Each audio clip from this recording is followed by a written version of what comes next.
Okay, in this tutorial we're going to quickly make a game in FPS Creator in just a matter of seconds. So we're going to start with a prefab. Let's choose Hangar Bay Large. Okay, that's loaded in. And paste one down here, paste another room next to it, and a third room. And now we're going to use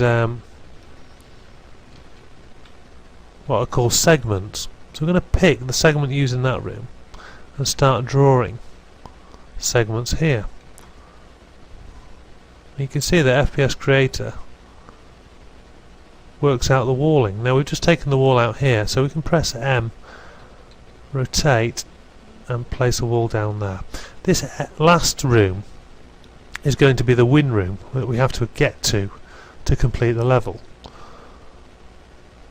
So I'm just going to put in a small corridor here that goes down to this section here, and we'll put in some more interesting walling like so.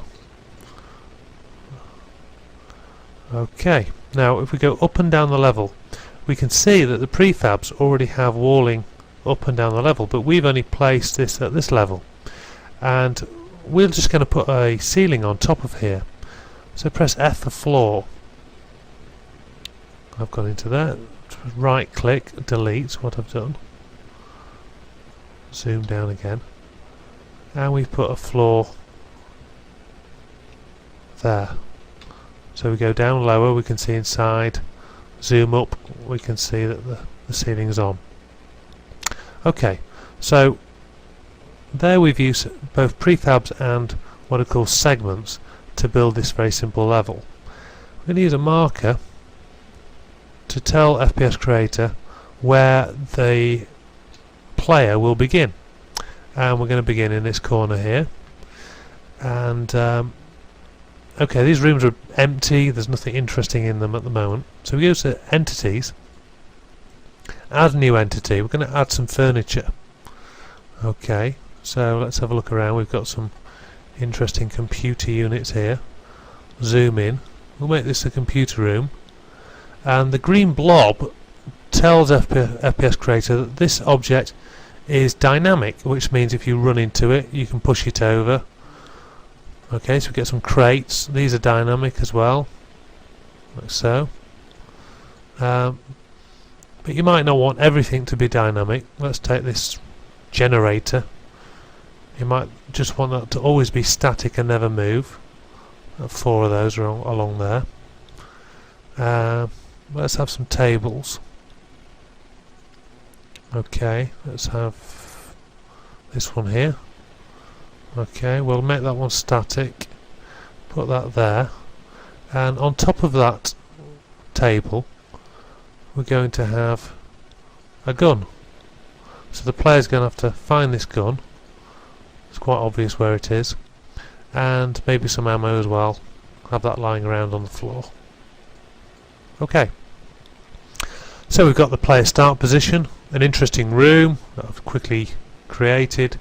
In this room we need an enemy, so we click on characters, and we'll take this character here, zoom down, we can rotate him, and we could have more than one. Okay, so we've got to defeat these guys, get through the door, run around the corridor, and then we need to tell FPS Creator that this is the end of the level. So we use what's called a win zone. Okay, place that here, and that means when we get to this location the level will end, and it will either go on to another level or that will be the end of the game. So that's my little game. I click on test game, and now FPS Creator will build the game based on all my selections. So you've not had to do any programming, you've done it in seconds. So it's just very much like an art package. You're making choices, starting off from a blank canvas and painting your game. And this is a very sort of beginner level, and yet the results are very impressive. When it builds the game, it has to work out how to do the visibility system, and it does all that automatically for you. You don't need to worry about it, anything like that. Okay, so it's nearly created. Click on OK. Okay, so our game has started.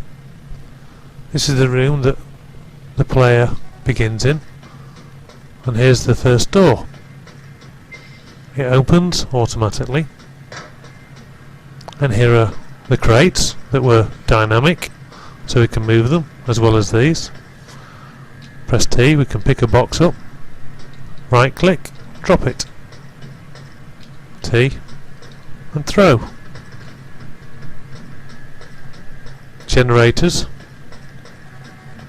and here are the weapons and ammo. Here's the bad guys.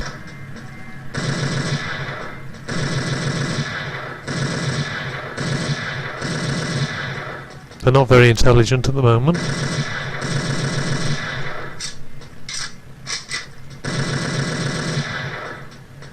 Run through here and get to the end of the level.